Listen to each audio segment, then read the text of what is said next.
Firstly, I'd like to acknowledge Senator Molan's family in the gallery. Now, Senator Molan was a great Australian, and his passing has robbed Australia of a true statesman. His contribution to public life will be missed.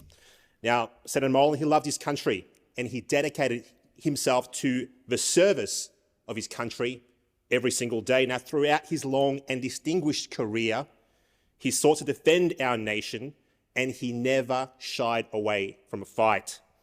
Now, he served Australia for 4 decades in the army, where he distinguished himself in various conflicts around the world and rose to the rank of Major General, as we all know.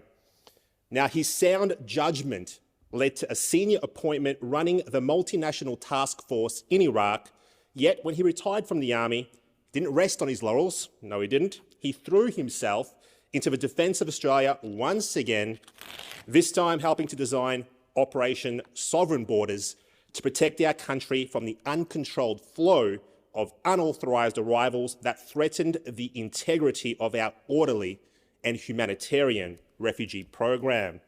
Now, despite all the naysayers who said it couldn't be done, the program was a resounding success, so much so that other nations have sought to copy us. Now, even then, Jim was not prepared to sit back and enjoy his well-earned retirement. Instead, he entered the civilian battlefield of politics, winning a seat in the Senate for the Liberals in New South Wales. Now, he used his position to tackle the greatest threat facing Australia. And he wasn't afraid to point out that that threat was not climate change. That threat was the global ambition of a rising China. In his last book, Danger on Our Doorstep, which I'm proud to say I do own and I have read, Jim warned war with China was not only possible, but it was much more likely than people might realise sitting at home. Yet, as Jim said, Australia is large enough, we are rich enough to defend ourselves. We just have to understand the vital importance of the old saying, if you want peace, you must prepare for war. And as he put it himself, we don't have 75 years to muck around with a Gucci military designed to send small token forces to be part of a US force with the aim of showing the flag. We have to deter China by being capable of winning an armed conflict. We need nuclear-powered submarines, not in a couple of decades, but as soon as possible. Under our current procurement strategy, they will arrive too late to solve our most urgent problem, which is how do we defend ourselves now, particularly if the US was unable to come to our aid.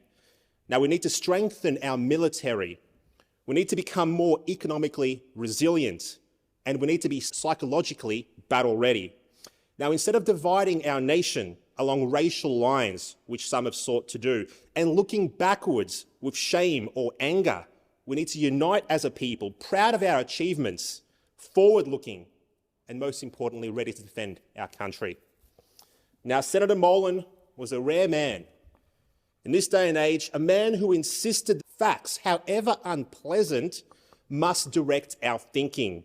He insisted that reality, rather than ideology, should inform our perspective, and as a result, his plain thinking and clear-sighted vision provided an invaluable resource to our nation. Now, the best way, I think, to honour Senator Molan's life and work is to take up the baton of properly preparing Australia for a war with China that none of us want to fight, but which we can only deter by being prepared to fight and to win. Our nation has lost a great patriot and a fearless warrior. Now, may he rest in peace, and may his legacy live on and inspire us all to do better and to defend our nation. Thank you.